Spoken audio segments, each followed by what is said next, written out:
Et nous sommes de retour au plateau pour la suite de cette émission. Après le journal, nous retrouvons nos invités Louis Kamako, Germain Pouli et Beausoleil Obekou pour la suite de cette émission. Nous abordons notre troisième sujet. Nous parlons à présent du Niger. Le Conseil consultatif pour la refondation prend fonction.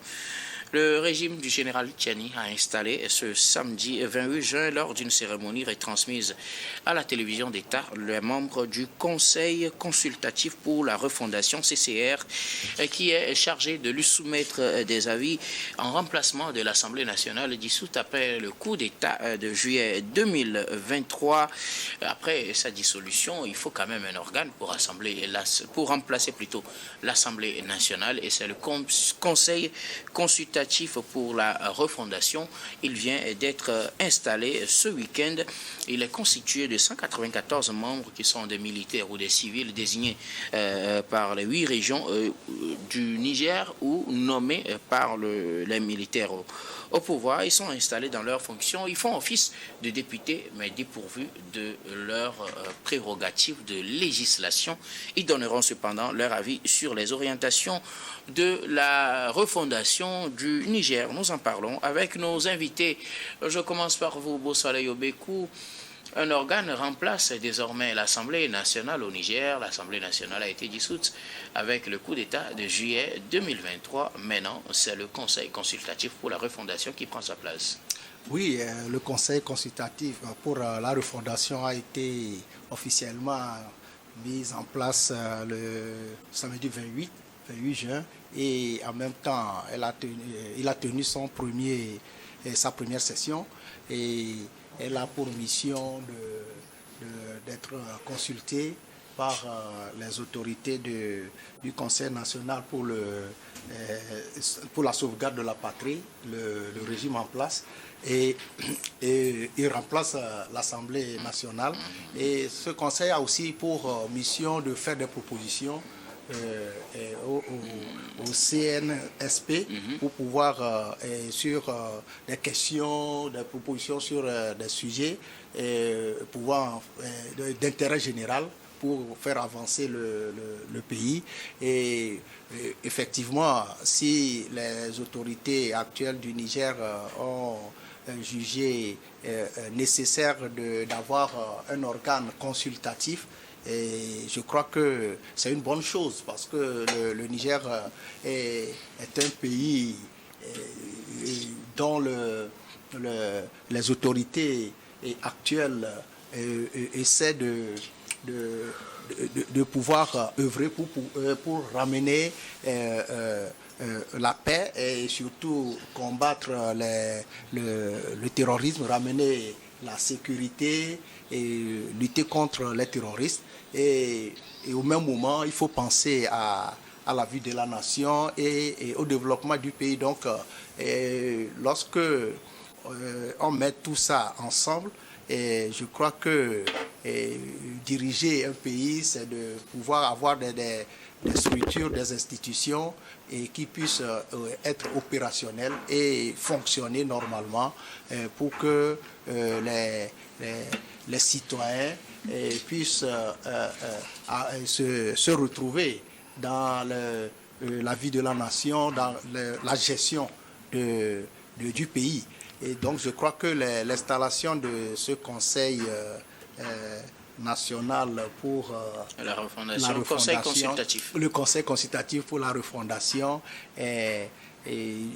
va dans le sens d'avoir des institutions pour animer la vie, surtout au niveau politique de la nation, pour que on puisse avancer et atteindre l'objectif de la refondation. De la refondation. Et ce que je veux savoir, pourquoi dépouille-t-on ce conseil consultatif de ses prérogatives de législation? Donc vous savez bien que quand la junte est arrivée au pouvoir en 2023, on a dissous l'Assemblée nationale et pour mettre sur pied un parlement ou bien une structure, une institution qui puisse légiférer normalement, il faut consulter le peuple. Il faut avoir une élection. Pas forcément, puisqu'au Burkina, par exemple, et ce n'est pas le cas, au Mali, ce n'est pas le cas, on a un Conseil national de transition qui fait office d'assemblée et qui vote des lois. Donc, oui, mais pourquoi ici, on ne voudrait pas qu'il vote des lois? Oui, moi je crois que de ce côté-là où je donne un peu raison aux autorités qui... du Niger? Du Niger, c'est que c'est les autorités qui ont mis en place cet organe-là du Conseil consultatif et au même moment voter des lois. Moi, je crois que c'est un peu... elles ont jugé mieux que ce conseil-là soit un organe de consultation, okay, pour que au moins l'organe réel, la structure, l'institution qui va se charger de légiférer, de voter les lois, ce serait l'Assemblée nationale proprement dite, qui sera élue par le peuple du Niger. Merci beaucoup à vous. Beausoleil Obekou. Louis Kamako, le Conseil consultatif pour la refondation, a pris fonction ce week-end au Niger. Il a été installé à la suite de la dissolution de l'Assemblée nationale depuis 2023, après le coup d'État du général Tiani. Oui, par rapport à ce que tu disais, ou bien par rapport à la relance que tu faisais tout à l'heure au député Obekou, c'est le rôle attribué à ce conseil-là, consultatif-là, qui peut faire problème. Mais quand vous voyez un peu les prérogatives qui lui est dévolues, je pense que c'est un espace de concertation, c'est un espace de concertation censé guider la transition. Donc ce conseil-là va justement faire des recommandations pour la bonne gouvernance ou bien pour la bonne marche de la transition. Ça c'est pas un organe législatif, parce que c'est pas un organe décisionnel. Donc il revient justement à ce conseil-là, de faire des recommandations pour que la transition puisse aboutir. Et donc c'est ce qui a lieu de savoir. Mais ce qui est intéressant, c'est qu'on a noté qu'il y a une volonté politique, ou il y a une politique d'inclusion qui a été prônée par les nouvelles autorités nigérianes, parce que vous l'avez dit, que ce conseil-là rassemble toutes les forces vives de la nation nigériane. Vous avez les partis politiques, vous avez les acteurs de la société civile, vous avez les militaires, vous avez les chefs traditionnels, vous avez les technocrates. Ça veut dire que tout le monde aura justement son avis à donner sur la transition nigériane. Donc c'est un outil stratégique qui a été justement trouvé par le général Tiani et ses collaborateurs pour légitimer justement leur pouvoir. Parce que vous n'êtes pas sans savoir que depuis le coup d'État, le pays est critiqué par beaucoup. Le pays est critiqué, donc il va falloir que les décisions que les autorités nigérianes doivent appliquer viennent justement de ce cadre-là, de ce conseil-là. C'est le conseil qui dira désormais aux autorités, voilà ce qu'il faut faire, voilà ce qu'il ne faut pas faire. Donc, sauf qu'ils n'ont pas de voix d'imposition, ou bien leur avis ne s'impose pas, ils donnent juste un avis. Oui, ils font des recommandations. Ils font des recommandations. Et comme je disais tout à l'heure, peuvent être appliquées ou non. Oui, je crois, mais je crois que les recommandations là ne seront pas faites, parce qu'il faut faire des recommandations. Et ça, il y aura peut-être une analyse approfondie, qui sera faite avant justement de formuler les recommandations. Parce que comme je l'ai dit, ce n'est pas seulement les militaires qui sont au pouvoir, qui constituent ou bien qui composent aujourd'hui ce conseil.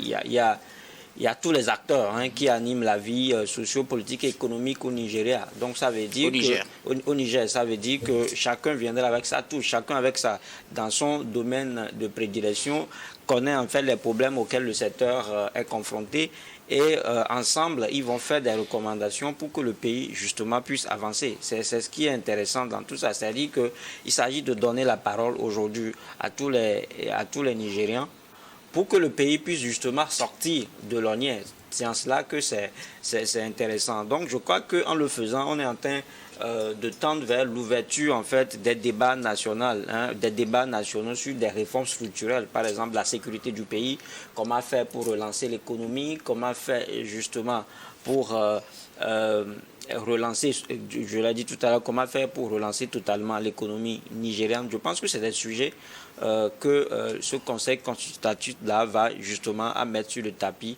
pour la bonne marche de la transition. Merci beaucoup à vous, Louis Kamako.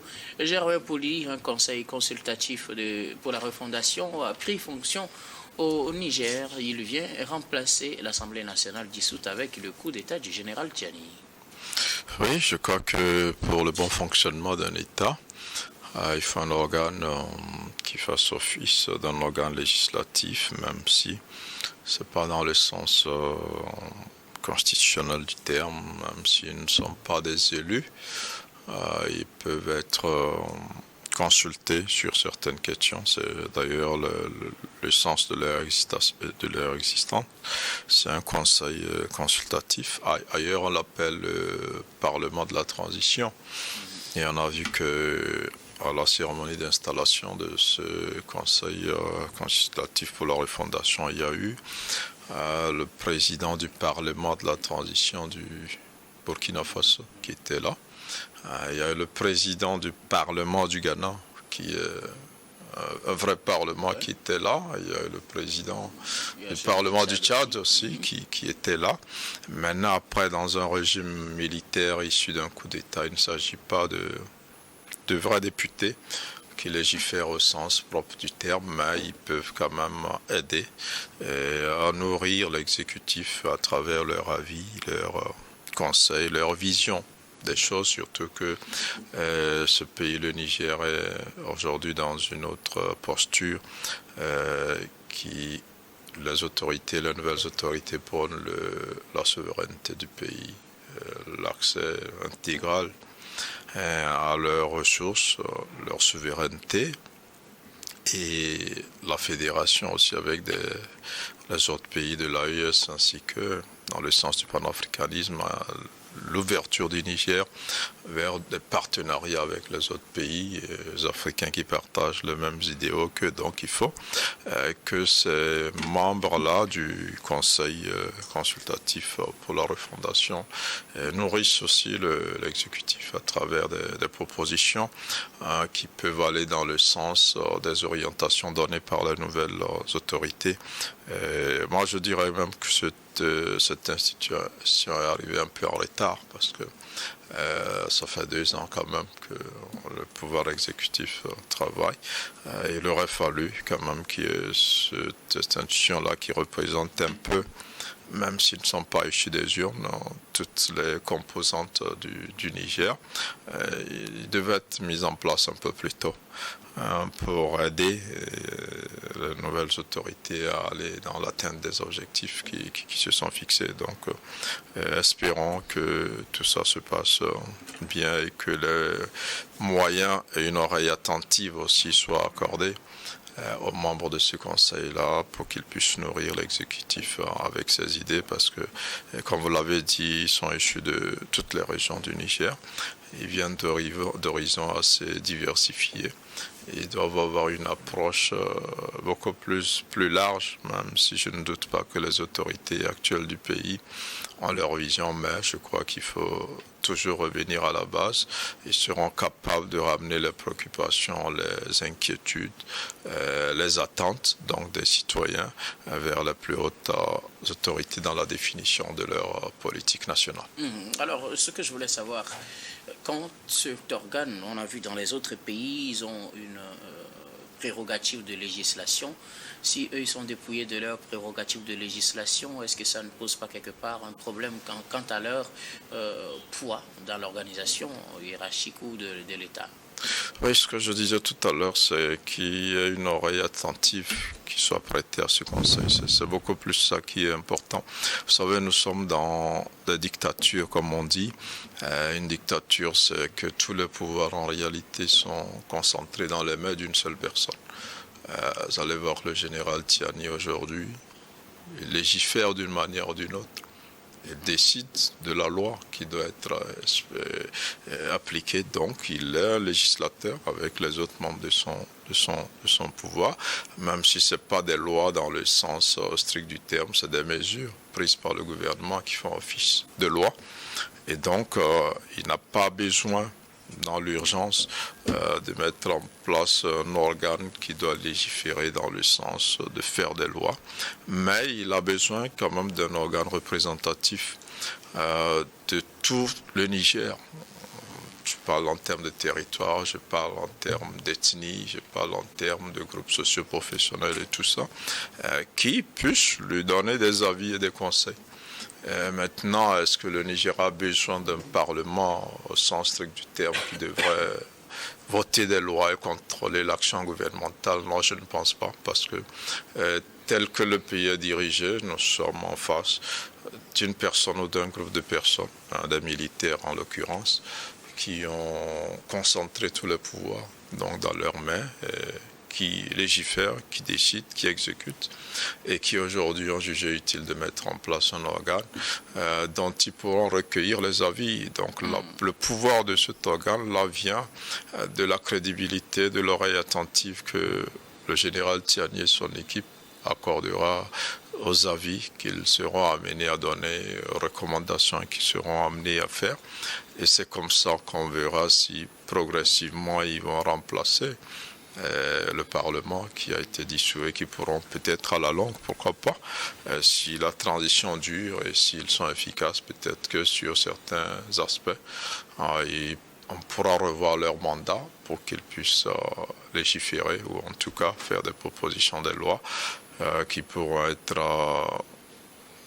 connaître un processus normal dès qu'une assemblée nationale issue des urnes sera mise en place. Merci beaucoup à vous. Je rappelle que ce conseil consultatif pour la refondation a été donc installé ce samedi 28 juin. Nous allons marquer une nouvelle pause, puis on reviendra tout à l'heure pour la dernière partie de cette émission, dernière partie que nous allons bien évidemment consacrer au Togo.